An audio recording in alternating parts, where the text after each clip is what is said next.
Hello, students. Today we will learn about how metals can be extracted. Occurrence of metals. The Earth's crust is a major source of metals. Seawater also contains soluble salts such as sodium chloride, magnesium chloride, etc. The elements or compounds which occur naturally in the Earth's crust are called as minerals. In different places, minerals contain a very high percentage of particular metal and the metal can be profitably extracted from it. These minerals are called as ores. Hence, ores are minerals from which metals can be profitably extracted. और आपको मालूम है एक natural rock होता है और sediment that contains one और more valuable minerals typically containing metals that can be mined, treated and sold at a profit. यानी ये इस तरह से मिनरल्स से एक्सट्रैक्ट किए जाते हैं, माइन किए जाते हैं, ट्रीट किए जाते हैं and it is sold at a profit. Ore is extracted from the earth through mining and treated or refined, often via smelting to extract the valuable metals or minerals. अब कुछ metals जो रहते हैं वो earth crust में free state में पाए जाते हैं. Some are found in the form of the compounds. तो कुछ मेटल्स जो होते हैं वो कंपाउंड्स के रूप में पाए जाते हैं. The metals at the bottom of the activity series are the least reactive. आपको ध्यान होगा एक रिएक्टिविटी सीरीज होती है मेटल्स की. रिएक्टिविटी बेसिस पे मेटल्स या तो बहुत ही हाईली रिएक्टिव होते हैं या मध्यम होते हैं या फिर एकदम लो होते हैं. जो लो रिएक्टिविटी वाले होते हैं, जो कम रिएक्टिव होते हैं, वो होते हैं गोल्ड, सिल्वर और प्लैटिनम, कॉपर, और ये अपने फ्री स्टेट में पाए जाते हैं. तो इनको आसानी से हम लोग एक्सट्रैक्ट कर सकते हैं. कॉपर है, सिल्वर है, they are also found in the combined state as their sulphide और ऑक्साइड ओर्स. इसमें जो लोअर रिएक्टिविटी वाले होते हैं यानी कॉपर और सिल्वर, ये कंबाइंड स्टेट में भी पाए जाते हैं. अब आप देख सकते हैं ये एक चार्ट है जिसमें potassium, sodium, calcium, magnesium, aluminium और जिंक, ये आप देख सकते हैं. जो हाईली रिएक्टिव होता है, सबसे हाईली रिएक्टिव मेटल होता है पोटेशियम, फिर उससे कम सोडियम, फिर उससे कम कैल्शियम, मैग्नीशियम, एल्यूमिनियम, जिंक. तो आप देख सकते हैं कि रिएक्टिविटी घटते जा रही है. पर ये जो रहते हैं ये आसानी से एक्सट्रैक्ट नहीं हो सकते हैं दूसरे मेटल्स के द्वारा क्योंकि ये ज़्यादा रिएक्टिव होते हैं. तो इनको एक्सट्रैक्ट करने के लिए हमें विधि अपनाने पड़ती है, वो है इलेक्ट्रोलिसिस. इनका मोल्टन, इनके कंपाउंड्स ले लिए जाते हैं और उनको मोल्टन यानी कि उसको गर्म करके उनको पिघलाया जाता है और उनको मोल्टन फॉर्म में लाके फिर इनको इलेक्ट्रोलिसिस करवाई जाती है. फिर आते हैं आयरन, लेड, कॉपर. ये जो रहते हैं ये ऑब्टेन होते हैं बाय यूजिंग द कार्बन. फिर आपका आता है silver and gold. They are found in the native state. The metals at the top of the reactivity series जैसे कि potassium, sodium, calcium, magnesium, aluminium, they are so reactive that they are never found in their nature as free elements. ये कभी भी free element के रूप में नहीं पाए जाते हैं. जो मेटल्स होते हैं मिडिल एक्टिविटी में जैसे कि जिंक है, आयरन है, लेड है, ये मॉडरेटली रिएक्टिव होते हैं और ये अर्थ क्रस्ट में मेनली किस फॉर्म में होते हैं? ऑक्साइड, सल्फाइड एंड कार्बोनेट के रूप में पाए जाते हैं. You will find that the ores of many metals are oxides. This is because oxygen is a very reactive element and is very abundant on the earth. ज़्यादातर ये oxides के रूप में जो मेटल्स होते हैं ये ऑक्साइड के रूप में क्यों पाए जाते हैं? क्योंकि अर्थ में ऑक्सीजन की मात्रा ज़्यादा रहती, अबंडेंस में रहती है. Thus, on the basis of reactivity, we can group the metals into the three categories: metals of low reactivity, metals of medium reactivity, metals of high reactivity. Different techniques are used for obtaining the metals falling in each category. Several steps are involved in extraction of pure metal from ores. A summary of these steps is given in the figure. अब आप देख सकते हैं इसमें यहाँ सबसे पहले ओर को लिया जाता है, ओर का कॉन्सेंट्रेशन होता है, यानी ग्रेविटी सेपरेशन द्वारा ऑक्साइड ओर्स को किया जाता है। फिर आपका सल्फाइड ओर्स जो होते हैं, these are going to be extracted by froth flotation process. फिर आपका आता है मैग्नेटिक सेपरेशन, और भी विधियाँ होती हैं। अब कॉन्सेंट्रेशन ऑफ ओर के बाद में, यानी उसमें से इम्प्योरिटीज़ निकालने के बाद में, हम लोग ये देखते हैं कि जो मेटल्स हाई रिएक्टिविटी होती है उनको हम लोग इलेक्ट्रोलिसिस द्वारा एक्सट्रैक्ट कर लेते हैं। तो इलेक्ट्रोलिसिस ऑफ द मोल्टन ओर, और इस प्रकार से हमें प्योर मेटल मिल जाता है। फिर metals of the medium reactivity, ये कार्बोनेट्स और सल्फाइड्स के रूप में पाया जाता है। और कार्बोनेट और होगा तो उसको कैल्सिनेशन यानी उसको हीट किया जाता है in the absence of oxygen, and then we will obtain the oxide of the metal.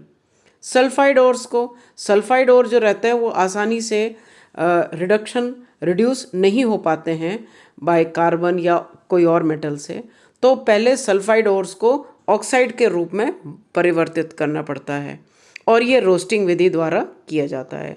Roasting जो होता है ऑक्सीजन के एक्सेस में होता है, और इसको हीट किया जाता है सल्फाइड ओर को, तो आपको ऑक्साइड ऑफ द मेटल मिलता है। अब जब ऑक्साइड मिल जाता है, अब इसको रिड्यूस करना आसान हो जाता है, and then after which we can purify the metal.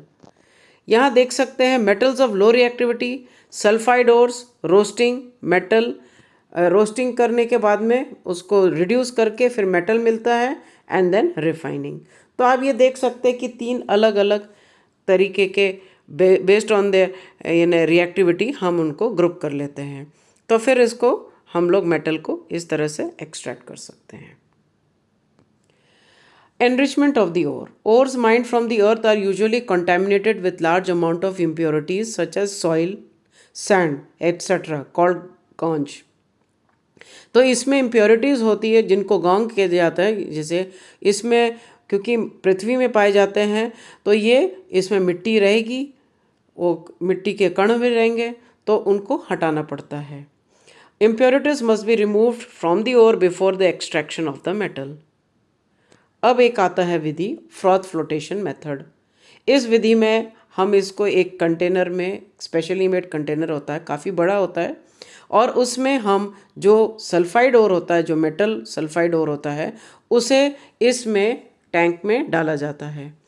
अब आप देख सकते हैं इसमें कि यहाँ ऊपर से एक पोर्शन होता है जिसमें हमारा वो जो पाउडर्ड ओर है वो डाला जाता है, साथ साथ में ऑयल एंड वाटर। अब क्या होता है, उसको तेज़ी से इसको मिक्स कर लेते हैं। एक मिक्सर होता है जिससे इसको मिक्स करते हैं, और साथ साथ में इसमें हवा डाली जाती है, वी ब्लो इन एयर। अब क्या होता है कि जो सल्फाइड ओर होते हैं वो वेट हो जाते हैं ऑयल से, क्योंकि इसमें पाइन ऑयल डाला है। तो पाइन ऑयल क्या काम करता है, सल्फाइड ओर के साथ में स्टिक हो जाता है, उसको वेट कर देता है, और ये झाग बन जाता है। अब झाग के रूप में ऊपर की ओर मिनरल फ्रॉथ मिलता है। इसमें आपका ओर सल्फाइड ओर पाया जाता है, हल्का रहता है तो ऊपर फ्लोट करता है। जैसे दूध में ऊपर मलाई कैसे जम जाती है और ऊपर तैरती है, वैसे ही ये फ्रॉथ ऐसी बन जाता है। नीचे की ओर इम्प्योरिटीज जमा हो जाती है। Now let us come back over here. The froth flotation method is used for the concentration of metal ores. It is used for the concentration of sulfide ores.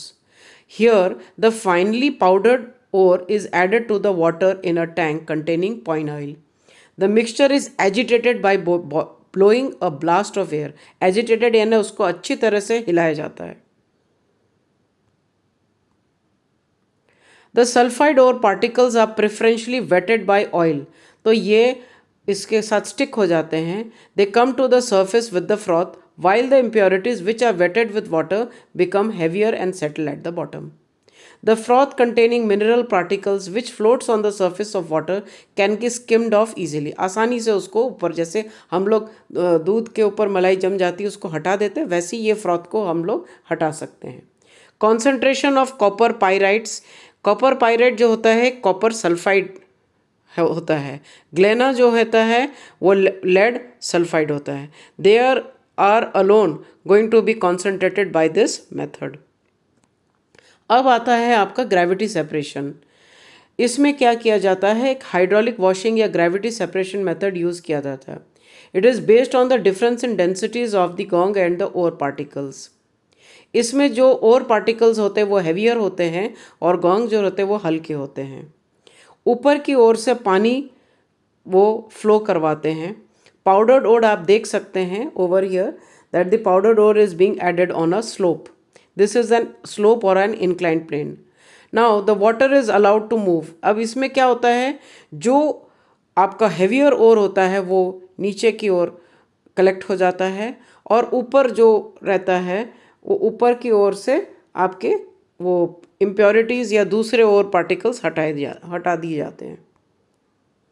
Generally, metal ores are heavier than the gong associated with them. When the mass is allowed to flow with the water, the lighter gang particles are washed away while the ore particles are left behind. फिर एक और विधि आती है magnetic separation. इसमें एक belt ऐसे जैसे आपको देखने को मिल रहा है, एक बेल्ट होती है, एक और मैग्नेटिक कोर होता है। अब इसमें पाउडर ओर डाला जाता है और पाउडर ओर में इम्प्योरिटीज़ होती है। या तो इम्प्योरिटीज़ मैग्नेटिक होती है या फिर और पार्टिकल्स ये मैग्नेटिक होते हैं। तो इसमें क्या किया जाता है, पाउडर ओर को ये बेल्ट में डाला जाता है और जो मैग्नेटिक पार्ट होता है वो चिपक के पास में गिर जाता है और जो दूसरा पोर्शन है तो वो अलग गिर जाता है। ज़्यादातर हम लोग मैग्नेटिक ओर्स को इस तरह से सेपरेट कर लेते हैं और इम्प्योरिटीज सामने की तरफ गिर जाती है एंड जो मैग्नेटिक पार्टिकल्स हैं वो यानी मैग्नेटिक ओर पार्टिकल्स है वो पास में चिपक के रह जाते हैं। This is based on the differences in magnetic properties of ore components. If either the ore or the gangue is attracted towards the magnetic field, then the separation is carried out by this method. Example है, iron ores are attracted towards the magnet, hence non-magnetic impurities can be separated from them using the magnetic separation. The powdered ore is dropped over a conveyor belt which moves over a magnetic roller. The magnetic substance remains attracted towards the belt and falls close to it.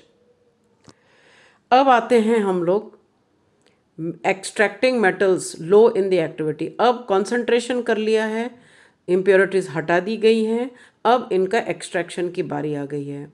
जो लो reactivity metals होते हैं they are unreactive, वो react ज़्यादा नहीं कर पाते हैं। तो जो इनके ऑक्साइड्स होते हैं वो आसानी से रिड्यूस हो सकते हैं। एग्जाम्पल है cinnabar, that is mercury sulfide is an ore of mercury. When it is heated in air, it is then converted into mercuric oxide. तो सबसे पहले हम लोग ने HGS को हीट किया और ये बनाता है mercury oxide plus sulphur dioxide. अब मर्क्यूरी ऑक्साइड मिल गया है तो इसको हीट किया जाता है और मर्क्यूरी एंड ऑक्सीजन मिल जाता है। आसानी से ये अलग हो जाता है ऑक्सीजन से हीटिंग पे। Similarly copper, when it is found in copper pyrite in Cu2s in nature, it can be obtained from its ore by just heating it in air. Copper sulfide is heated in air, it forms copper oxide and sulfur dioxide. अब ये copper oxide को copper sulphide के साथ में react करने के बाद में आपको कॉपर और सल्फर डाइऑक्साइड मिल जाता है। अब आते हैं extracting metals middle in the activity series. जो मेटल्स एक्टिविटी सीरीज में मिडल होते हैं जैसे कि आयरन है, जिंक है, लेड है, कॉपर है, they are moderately reactive. They are usually present in the form of the sulphides, carbonates and it can be easily we can easily obtain the metal from the oxide as compare to sulphide and carbonates. तो इस में क्या करते हैं, जो sulphide और carbonates है सबसे पहले उनको ऑक्साइड्स में, जैसे मैंने पहले बताया, ऑक्साइड्स के रूप में बदल देते हैं। Therefore, prior to reduction, the metal sulfides and carbonates must be converted into metal oxide.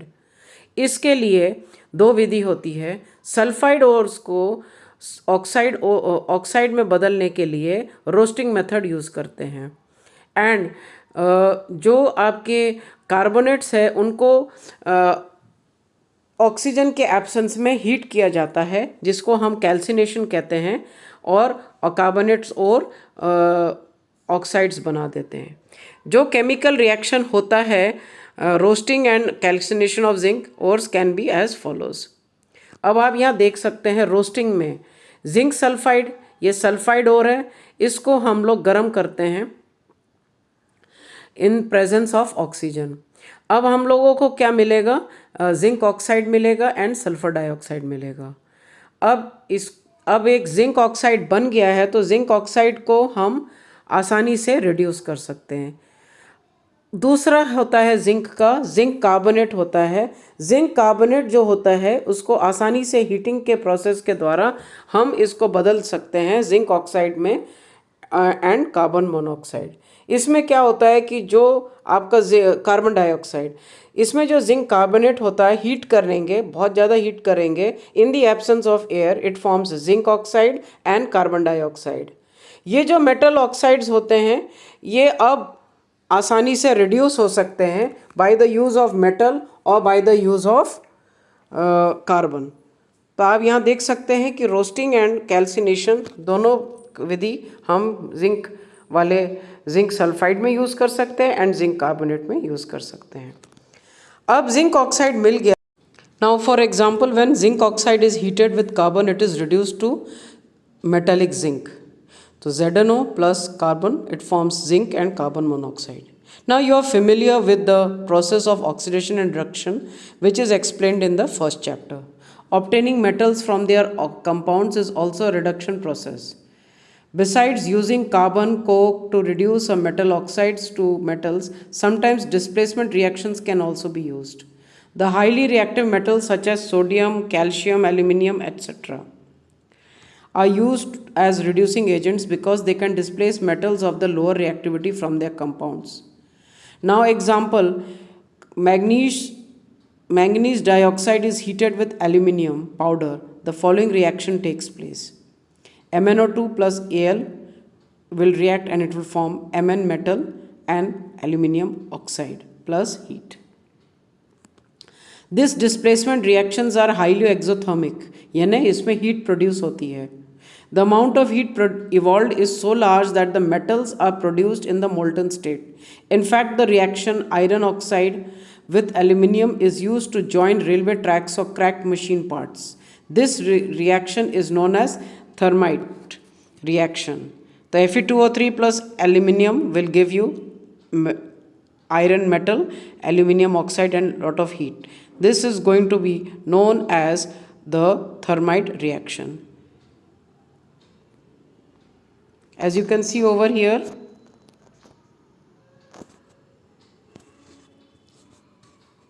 this is where the thermite reaction is taking place on a railway track. Now extracting metals towards the top of the activity series, that is those metals that are highly reactive. The metals high up in the reactivity series are very reactive and they cannot be obtained from their compounds by heating with carbon. For example, carbon cannot reduce the oxides of sodium, magnesium, calcium, aluminium to the respective metals. This is because the metals have more affinity for oxygen than carbon. These metals are obtained by electrolytic reduction. For example, sodium, magnesium, calcium are obtained by the electrolysis from their molten chlorides. The metals are deposited at the cathode, that is the negatively charged electrode, whereas the chlorine is liberated at the anode, which is the positively charged electrode. So the reactions at the cathode, here sodium ion will take up the electron and forms the sodium atom. This will get deposited at the cathode, and at the anode the